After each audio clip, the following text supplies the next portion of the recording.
마가복음 1장 1절. 하나님의 아들 예수 그리스도의 복음의 시작이라.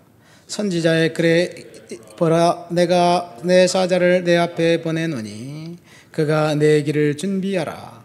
광야에서 외치는 자의 소리가 있어 이르되 너희는 주의 길을 준비하라. 그의 오실 길을 곧게 하라.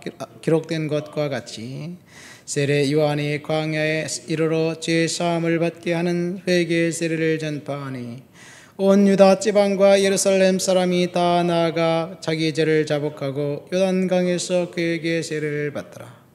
요한은 낙타 털 옷을 입고 허리에 가죽띠를 띠고 메뚜기와 석정을 먹더라.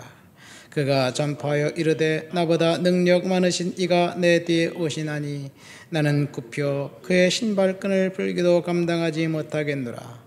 나는 물로 너희에게 세례를 베풀거니와 그는 너희에게 성령으로 세례를 베풀리라. 아멘. 마가복음은 독자들 자체, 청중 자체가 다른 복음서와 다릅니다. 마가복음은 이방인들을 위해서 기록된 복음서입니다. 그래서 마가복음에 보면은 특별히 이방인 로마인들을 위해서 기록한 거죠. 그래서 마가복음에는 예수님 탄생 기사가 없습니다. 예수님 탄생 기사가 없이 그냥 급하게 예수님의 생애를 기록하는데 온통 기적 투성이입니다. 기적을 계속해서 예수님이 행하신 기적을 언급합니다. 그리고 기적으로 마칩니다. 왜 그러냐면 예수님이 하나님의 아들로 기적을 베푸신 만왕의 왕 메시아로 이 땅에 오셨음을 선포하기 위한 것이지요. 그래서 마가복음에는 기적에 대한 이야기가 많이 나옵니다. 기적을 베푸신 예수님, 그는 하나님일 수밖에 없고 메시아일 수밖에 없고 하나님의 아들일 수밖에 없다 하는 이야기를 이제 증언합니다.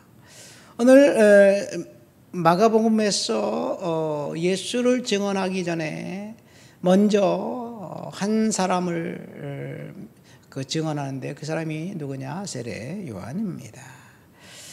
이사야의 글에 먼저 주의 사자로 메시아가 오기 전에 주의 길을 평탄케 하고 주의 길을 예비할 사람을 하나님이 보내실 것이다. 그런데 그가 왔다. 그가 바로 세례 요한이라는 이야기지요. 광야에서 외치는 자의 소리가 있어 이르되 너희는 주의 길을 준비하라. 그의 오실 길을 곧게 하라. 주의 길을 준비하고 그의 오실 길을 곧게 하기 위해서 먼저 온 세례 요한, 그는 그 사명을 감당하고 그리고 주님을 소개하고 형장의 이슬로 사라져 죽습니다. 이 세례 요한 얼마나 강력하고 파워풀하게 복음을 전하고 메시지를 전했는지 많은 사람이 그에게 찾아가서 고개를 숙이고 회개의 세례를 받고 그리고 요한의 메시지에 경청했습니다. 그러나 그는 명확하게 나는 리더가 아니다 라고 이야기하면서 나는 너희들에게 물로 세례를 베풀지만 내 뒤에 오시는 이는 성령으로 세례를 베풀 것이다. 그런 소개를 합니다. 대통령 선거를 앞두고 누구나 다 저마다 자기가 대통령이 되겠다고 다 나서서 자기가 대통령이 되겠다고 그렇게 아우성치고 있습니다. 심지어 국힘에서는 대통령 후보를 뽑았는데도 불구하고 다른 사람을 또 내세워서 그 후보를 바꾸려고 하다가 시도를 하다가 이제 실패했어요. 왜 그러냐? 자기가 왕이 되겠다, 내가 대통령이 되겠다, 내가 리더가 되겠다, 내가 아니면 안 된다는 생각을 하기 때문에 그렇습니다. 하나님이 우리 민족에 어떤 대통령을 세워주실지 우리는 기도하면서 정말 준비하고 하면서 선거에 임해야 될 텐데 가슴이 답답합니다.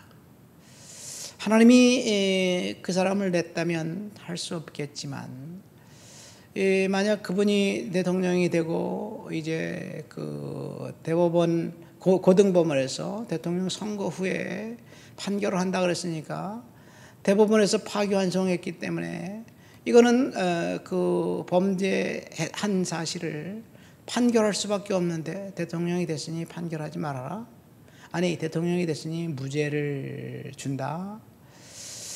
그러면 얼마나 이 나라 내용이 클까. 만약 그가 대통령이 됐는데 이제 그 대통령 파기환송을 해서 범죄자가 되면 또다시 대통령 선거를 하게 되면 이 나라 또다시 내용에 빠질 수밖에 없게 될 텐데, 정말 하나님께서 세운 리더를 우리나라에 세워달라고 우리가 위해서 기도해야 되지 않을까 생각이 됩니다. 여러분, 하나님이 나를 어떤 모양으로 만들었을까? 내가 리더일까? 내가 섬기는 자일까? 내가 그 하나님 앞에서 이름도 없이 빛도 없이 그냥 쓰임받는 사람일까?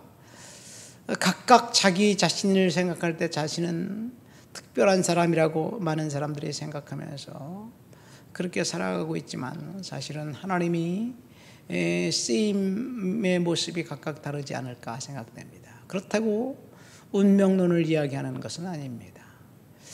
사람의 운명이 거기까지이기 때문에 운명대로 뭐 사는 거지 뭐 이렇게 한다면 그거는 하나님의 성경적인 사고방식과 다릅니다. 우리는 운명대로 산 것이 아니라, 우리의 운명은 사실은 아담의 범죄 이후 우리가 죄를 졌기 때문에 지옥 갈 수밖에 없는 운명이에요. 그러나 예수 그리스도의 은혜와 보혈의 능력이 우리들에게 임해서 지옥 갈 수밖에 없는 운명조차도 하나님이 바꿔주셨다는 것, 이것이 우리의 진짜 모습입니다.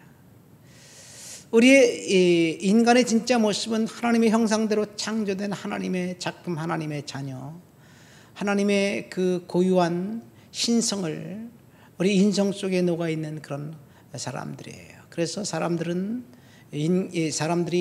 존엄한 이유는 하나님의 형상대로 우리가 창조되었기 때문에 그렇습니다. 남자든 여자든 인종이 어떻든 다른지 간에 피부 색깔 여하에 따라서 사람은 하나님의 형상대로 창조된 그런 인간이기 때문에 존엄합니다. 누구나 다 존엄하죠. 노숙자든 아니면 부자든 권력을 갖고 있던 사람들이든지 똑같이 존엄한 존재입니다. 하나님의 형상대로 창조된 존재이기 때문에. 그런데 그 존재가 죄를 진 이후 우리는 사탄에게 올무에 걸려있는 그런 존재예요. 딱 사탄이 우리의 목을 딱 잡고 그리고 지옥으로 끌고 가려고 하는데, 예수 그리스도의 은혜와 보혈의 능력으로 사탄의 올무에서 해방된 것이 우리의 진짜 모습입니다. 그래서 우리는 하나님 영광 드리는 그런 삶의 자리에 모습에서 우리는 살아야 될 줄 믿습니다. 지금 세례 요한이 회개의 세례를 선포하자 많은 사람들이 세례 요한에게 나와서 죄를 자복하고 회개를 받습니다. 세례를 받습니다.